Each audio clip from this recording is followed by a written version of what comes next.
صحبت کرد، باید با صراحت صحبت کرد. گناه انسان را از خیمه امام زمان علیه السلام فاصله میده.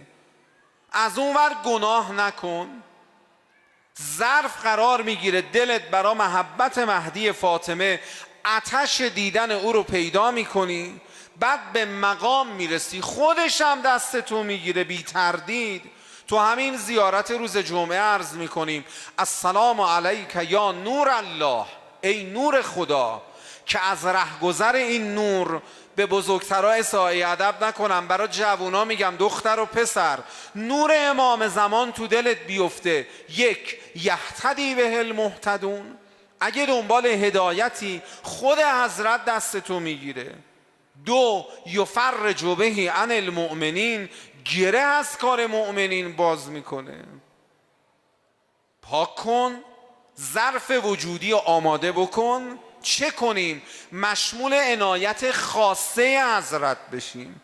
چیکار کنیم که امام زمان نگاه ولایی خاص به هممون بکنه؟ یه روایت براتون میخونم، بعد از این روایت یه راهکار میگم. اگر این راهکار رو از همین مکان مقدس به دعای این بزرگوار از همین جا، از همین امشب رعایت بکنیم، ببینید به کجا میرسیم. اگر زبونم جاری شد، اگر اجازه دادن، این راهکار رو هم عرض میکنم که انشالله به آبروی گرد کف کفش شما زائرین این بزرگوار عنایتی به من روسیا هم بکنن، منم بتونم تو این مسیر ورود پیدا بکنم. اما روایت چی میخوام عرض کنم؟ چه کنیم؟ مشمول عنایت خاصه امام زمان علیه السلام بشیم. امام صادق علیه السلام فرمودن 3 مطلب رو در خودتون متجلی و ظاهر کنید. این 3 مطلب باید ظهور پیدا کنه. 1، روحیه انتظار. اگه میخواید یار امام زمان بشیم، اگر میخوایم مشمول عنایت خاصه حضرت بشیم، روحیه انتظار باید در ما متجلی بشه. 1 چله مسجد سهله، 1 چله مسجد کوفه، 1 چله مسجد جمکران، 1 چله سرمن رعا، سرداب، چله نشینی های متعدد. برای چی؟ برای اینکه تشرف محضر امام زمان علیه السلام پیدا بکنه. مرجع علی قدر حضرت آیت الله العظمی مرعشی نجفی قدس الله نفسه الزکیه، به پیشگاه این مرجع تقلید هم 1 صلوات بلند هدیه کنیم.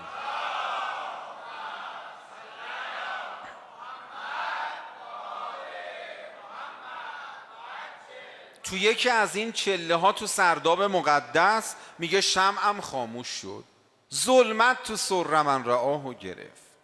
ترسیدم، چون ایامی بود که شیعه کشی بود، خیلی ترسیدم. دیدم صدای پا داره میاد، وحشتم زیادتر شد. اما صدایی اومد، سید شهاب الدین خوف به دلت راه نده. پا رو گذاشت تو سرداب، از نور وجودی اون آقا سرداب نورانی شد. 1 چله میره تو یه جایی چله نشینی میکنه، مسجد سهله، اونجا تشرف پیدا میکنه. ببینید به کجا میرسن افراد؟ روحیه انتظار. روحیه انتظار چیه؟ جمعه صبح که توقع آمدن امام زمان علیه السلام روز جمعه است دیگه، صبح جمعه که میشه خواب تو چشاتون نیاد، برید دعا ندبه بخونید، بگید این الحسن و این الحسین، این ابناء الحسین، این بقیت الله. غروب جمعه که توقع آمدن امام زمان هست، حضرت نیامد، روحیه انتظار یعنی این. دیدید یه وقتی مادر و بچه هاشون بیرونن چقدر بیقرار میشن؟ وقتی نیاد هی از در میاد بیرون، هی نگاه، بیقراره، مضطربه. غروب جمعه که بشه حضرت نیاد، آدم بیقرار بشه، بره یه گوشه زانوی غم به بغل بگیره. من این شعر که به زبان آذری خیلی دوست دارم، گلده و جمعه گلمدون سن، جنسایم جمعه دیگر السن، شنیده رتبده بی بدل سن، هر گزلدن آقا سن گزل سن. از هر زیبایی تو زیباتری، نمیدونم بهار یا خزونه، فلک با عاشقا نامهربون، جوونیم رفت و آقامو ندیدم. غمای عالم بیاد تو دل. غروب جمعه دیدی یه جمعه دیگه گذشت و حضرت نیومد؟ یعنی زنده ای؟ یعنی یه روزی هست که زنده باشم و بشنوم صدای دلربای الا یا اهل العالم او رو؟ روحیه انتظار. یک، فلینتظر. دو، ولیعمل بالورع. دوم اینه، گناه باید از توی زندگی این افراد بره بیرون. گناه نباید باشه. خدا رحمت کنه، این شعری که خوندم حضرت آیت الله بودلا تو جاده قدیم جمکران، چند تا طلبه بودیم میرفتیم، شاید 20 سال قبل 18 سال قبل برا ما خوند. دستشو گرفت سمت چشای ما، آی جوونا، دستشو گرفت به سمت چشای ما، فرمود پاک کن دیده و وانگه سوی آن پاک نگر.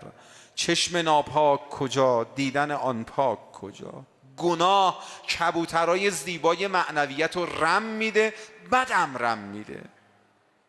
با گناه فاصله بگیر. اگر میخوای وجودت ظرف قرار بگیره برای مهدی فاطمه، با گناه چشتو از اغیار ببر، دل به هر کی نده. تحویلم میگیرید؟ تحویلتون بگیرم یه حرفی بزنم، آقا جون یا بقیت الله، ما آدما اینجوری هستیم، وقتی یه چیزی ببینیم معمولی نظرمون رو جلب میکنه، وقتی یه چیز بهتر ببینیم اون نظرمون رو جلب میکنه دیگه، قبلی ها انگار نه انگار. آقا من زیبا ندیدم که زیباهای دنیا اینجوری برا من نمود پیدا میکنه و جلوه میکنه. فدات بشم یه بارم بیا به من یه خودی نشون بده. خود ندیدمت. یه بارم لذت همنشینی با تو رو بچشم. آقا جان اگه سر و سرت فقط با خوبا باشه، پس آلوده ای مثل من چه کنه؟ کجا بره؟ میشه همینطوری یه لطفی بکنی پرده بره کنار، منم اون جمال دلربا رو ببینم که دید و گفت من به خال لبت ای دوست گرفتار شدم، چشم بیمار تو را دیدم و بیمار شدم. ما ببینیم روحیه انتظار. یک. دوم، دوری از گناه. آجان من از طرف شما دارم میگم و خصوصا جوونا، آقا من زورم به خودم نمیرسه، تو نگاه ولاییه را اگه به من بکنی من تسلط به نفسم پیدا میکنم. آقا شنیدم یه جوون 18-19 ساله مسیحی اومده شب 21 مسجد جمکران، تو یه نگاه ولایی به دلش کردی، مسلمان از در مسجد جمکران رفت بیرون. نمیشه امشب اون نگاه ولایی‌ام به این دل آلوده روسی سیاه من بکنی که منم عوض بشم، منم متحول بشم؟ گناه باید از تو زندگی بره بیرون. ورع. و سوم، محاسن اخلاقی و مکارم اخلاقی. علی بن مهزیار اهوازی رسید محضر امام زمان علیه السلام، عرض کرد آقا چرا ما برای دیدن شما اینقدر به زحمت میافتیم؟ یه جمله حضرت فرمودن ظاهر خطاب به علی بن مهزیاره، اما در واقع حضرت به همه دارن اینو میفرمایند. آی همه و همه شمایی که به عشق شنیدن کلماتی از امام زمان، نکاتی از حضرت نشستید اینجا، بشنوید ببینید حضرت چی میفرماید. به علی بن مهزیار فرمودن پسر مهزیار قد کنا نتوقعک لیلا و نهارا، من شبانه روز چشم انتظار تو بودم، من کنار تو بودم. پسر مهزیار به عیادت همدیگه نمیرید، تشییع جنازه همدیگه نمیرید، قطع رحم کردید، از حال همدیگه خبر ندارید، بعد میخواید منو هم ببینید؟ آره. میخواید مشمول عنایت حضرت بشیم؟ اخلاقیات. تو مسجد جمکران صحبت از صله رحم بود و قطع رحم. گفتم آقا بیاید به خاطر صاحبمون امام زمان علیه السلام، اگه کسی به ما ظلم کرده همینجا تو مسجد زنگ بزنیم بگیم آقا حلالت کردم. بعد از منبر یه آقایی اومد به من گفت حاج آقا داداشم اومد دختر منو برای پسرش گرفت، خودشون تو همدیگه طلاق دخترمو دادن، داستانش مفصله، و این دختر من افسردگی گرفته. ظلم کرد داداشم به من و دخترم. گفتم به خاطر صاحب این مسجد همین الان یه تلفن به داداشت بزن، بگو داداش بیا به حرمت صاحب این مسجد از همدیگه بگذریم. بعد ببین امام زمان علیه السلام یه آب خنک رو این دلت میریزه، این زخمت التیام پیدا میکنه یا نه؟ نگو به تو واگذارش کردم ها، نه، بگو آقا به خاطر تو ازش گذشتم. این قشنگه. همونجا زنگ زد به داداشش گوشی رو که برداشت، اول چیزی چون شماره افتاد دیگه میدونه مال گفت داداش یه آقایی رو منبر الان اینجوری گفت بیا به خاطر صاحب این مسجد، من الان وسط مسجد جمکران ایستادم، از همدیگه بگذریم، داداشیمون بیشتر از اینا قیمت داره، بیشتر. پشت تلفن اون گریه میکنه، داداشه این گریه میکنه. اون داداش بزرگتره میگفت به خدا خجالت میکشیدم بهت زنگ بزنم، دلم برا صدا تنگ شده بود. این از این ور یه چیز میگفت. بعد که رفت تلفن منو گرفت، بهم زنگ زد، گفت حاج آقا نمیدونی چقدر قلبم آروم شده، افسردگی دخترم هم از بین رفت. گفتم تردید نکن این نگاه ولایی مهدی فاطمه بوده که به دلت افتاده، تردید نکن، نگاه ولایی حضرت به دل. اما اون این روایت راه میونبره رو عرض بکنم محضرتون، آماده اید؟ راه میونبره چیه؟ هر کسی میخواد این سیرش سرعت پیدا بکنه، سیر سعودی به سمت امام زمان علیه السلام سرعت پیدا بکنه، یه راه سریع داریم. میدونید چیه؟ اونم گره خوردن با ابتلاع ابا عبدالله الحسین علیه السلامه. سرعت سیرتون رو زیاد میکنه. سید عبدالکریم کفاش توسل پیدا کرد، برای تشرف محضر حضرت بهش گفتن سید عبدالکریم اگه روزی 2 بار نشستی برای جد قریب امام زمان حسین گریه کردی یا این چشمت لیاقت پیدا میکنه او رو ببینه. آقا کاری نداره، بسم الله، از همین امشب به عنایت این بزرگوار شروع کنیم. یه نمه اشک، چون ما اعتقاد داریم انکسار در دل به وجود میاد به واسطه ابتلای ابی عبدالله و مصائب سید الشهدا علیه السلام. و اگر کسی بتونه گره بخوره با مصیبت حسین و دلش پیوسته برای حسین بشکنه ها، این قلبش جلا پیدا میکنه. میدونید سید عبدالکریم به کجا رسید؟ به جایی رسید، الله اکبر، نه او بره دنبال امام زمان بگرده. امام زمان هفته یه بار میومد حجره سید عبدالکریم از او احوال پرسی میکرد. یه روز آقا بهش فرمود سید عبدالکریم اگه یه هفته منو نبینی چی میشه؟ عرض کرد آقا به جان خودت قسم دق میکنم میمیرم. حالا چه ربطی داره؟ ربطش اینه، نمیدونم تو جمع ما کسی هست پدرش رو از دست داده باشه یا مادر؟ دیدید وقتی صاحب عزا دم در وای میسه رفیقش رو میبینه سراشون رو شونه همدیگه میذارن حق حق گریه میکنن، بعد سر رو از روشونه که بر میداره صاحب عزا یه نفس راحت میگه آروم شدم، مادر من گریه کن داره، بابای من گریه کن داره. به صاحب عزا اگه بگی گریه نکن گر میگیره. اگه میخوای صاحب عزا گریه نکنه اگه او گریه میکنه تو باید بلند بلند گریه کنی، او بلند بلند گریه میکنه تو باید داد بزنی. امام زمان تو ناحیه مقدس عرضه می‌دارد یا جده یا حسین لئن اخرت الدهور و آقنی النصر کالمقدور ولم اکن لمن حاربک محاربا ولمن نصب لک. حسین جان اگه نبودم کربلا یارید کنم، با دشمنات بجنگم، کمک یارانت کنم، اما حسین جان فلأندبنک صباحا و مسا، صبح و شب برات گریه میکنم. اگه اشک چشام تموم بشه خون برات گریه میکنم، خون برات گریه میکنم. ای غایب از نظرها کی میشود بیایی، برق از رخ بگیری صورت به ما نمایی. ابن الحسن کجایی؟ من آمدم گدا، باریکالله باریکالله، من آمدم گدایی، من آمدم. آقا هم دور تو بگردیم، هم دست تو ببوسیم، هم رو نما ستانیم، هم رو به ما نمایی. ابن الحسن کجایی؟ من آمدم. اگه گدایی بگو من آمدم، گدایی من آمدم.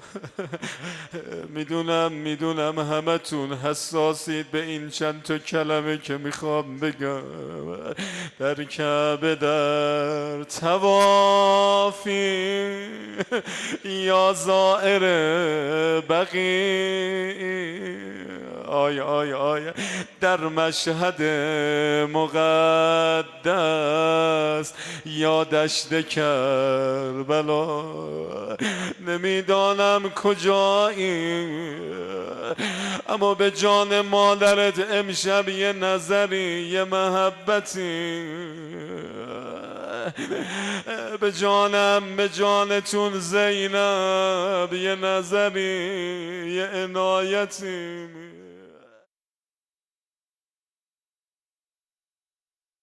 أعوذ بالله من الشيطان الرجيم.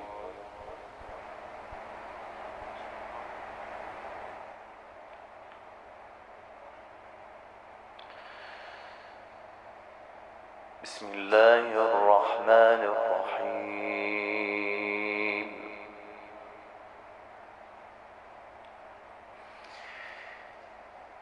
إن الذين سبقت لهم منا الحسنى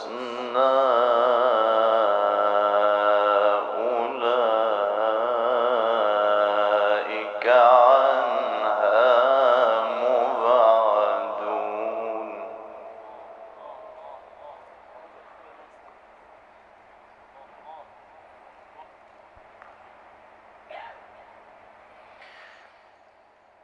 لا يسمعون حسيسها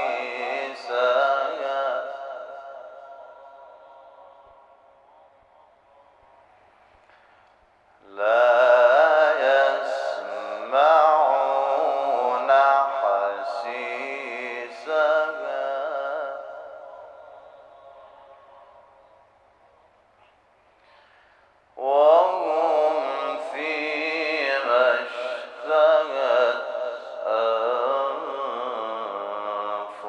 أنفسهم خالدون.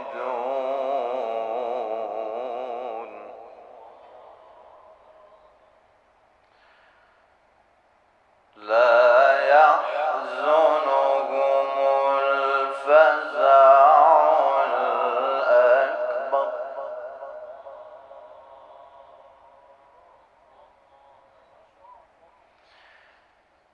لا يحزنهم الفزع الأكبر وتتلقاهم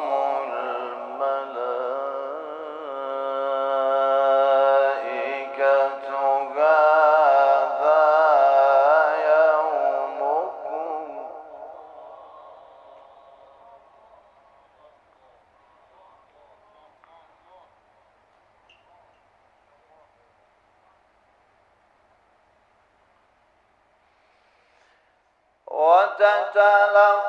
وتتلقاهم الملائكة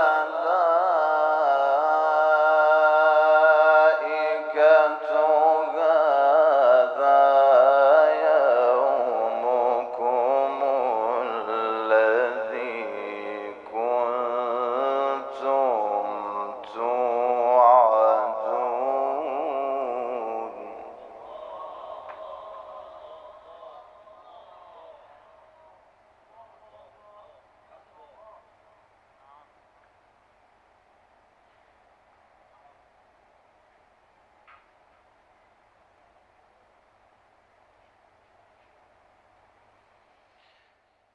يوم نطوي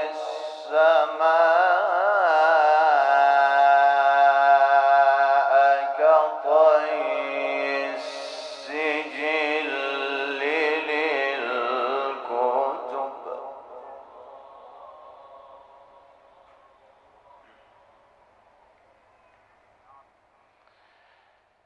كما بدأنا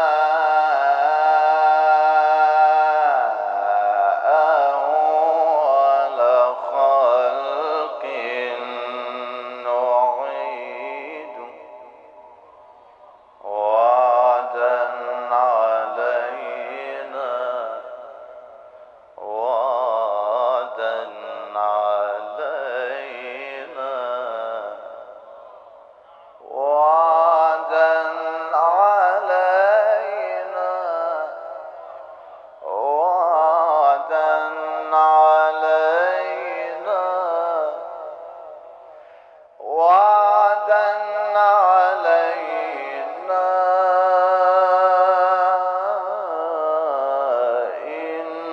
إنا كنا فاعلين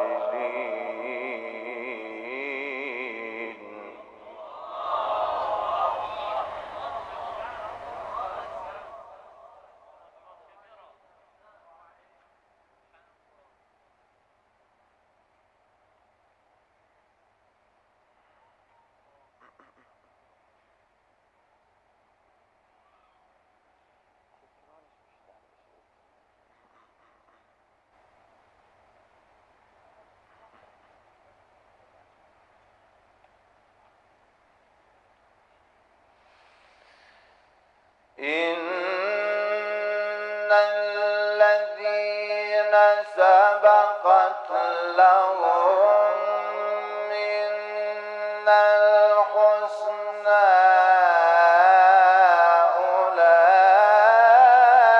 أولئك عنها مبعدون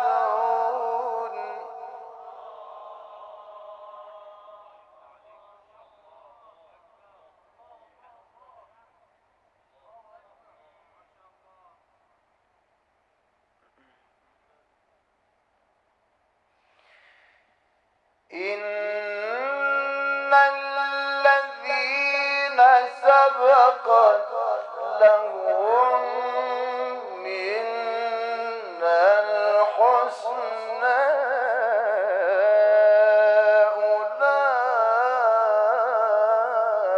أولئك عنها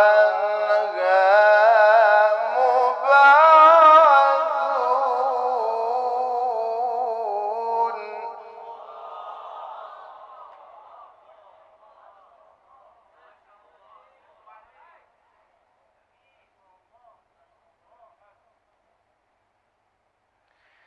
لا يسمعون حسيسها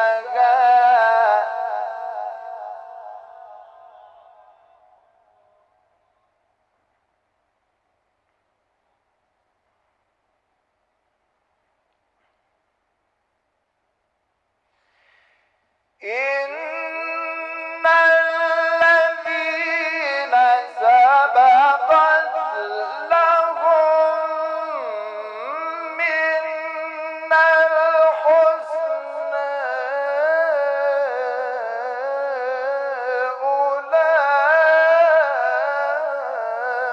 أولئك عنها مبعدون لا يسمعون حسيسها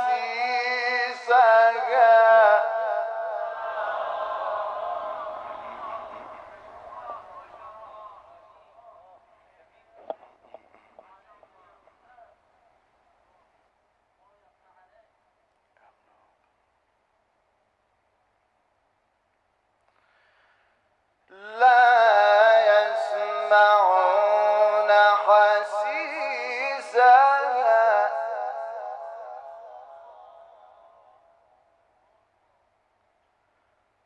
وهم فيما اشتهت يمسهم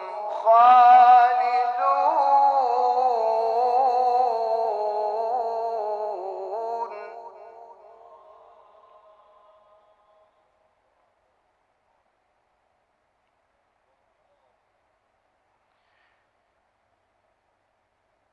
لا يحزنهم الفزع الأكبر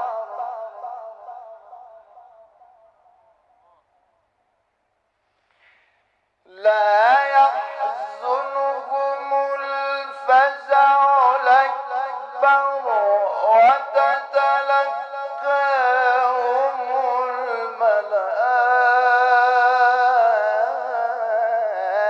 الملائكة هذا يومكم الذي كنتم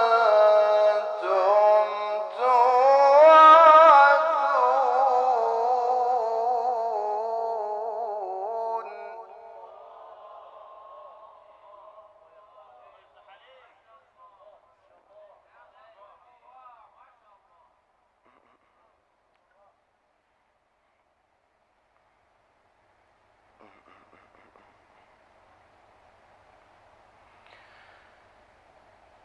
يوم نطوي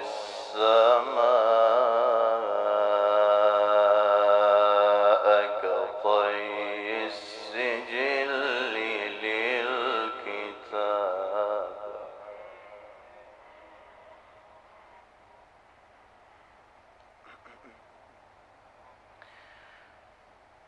كما بدأنا أول خلق نعيده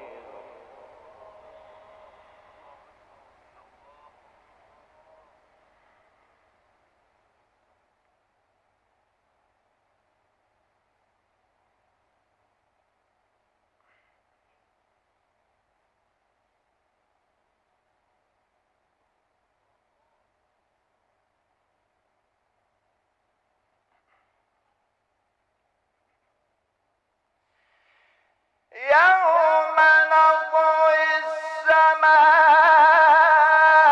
السماء كطي السجل للكتاب كما بدأنا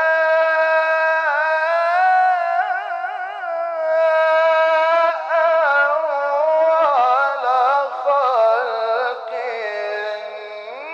نعيده وعدا علينا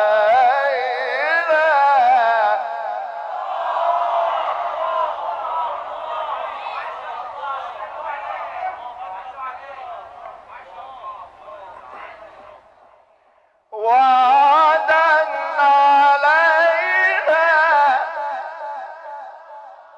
وعدا علينا وعدا علينا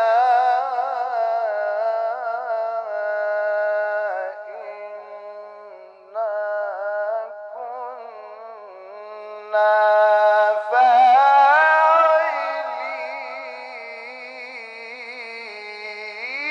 فاعلين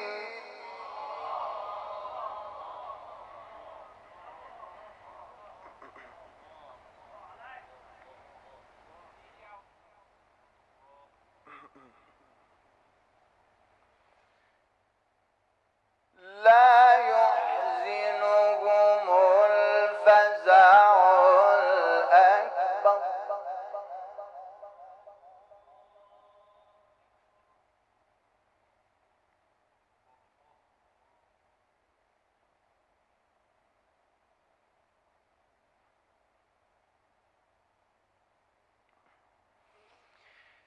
لا يحزنهم الفزع الأكبر وتتلقاهم